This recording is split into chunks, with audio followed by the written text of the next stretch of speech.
Hello, sir. Yeah. Kamusta ka? Kumusta ka?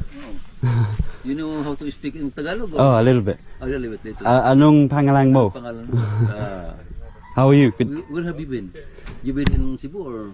Cebu, yeah. Cebu. How many months is stay there? In Cebu? Oh yeah. Oh, only 1 week.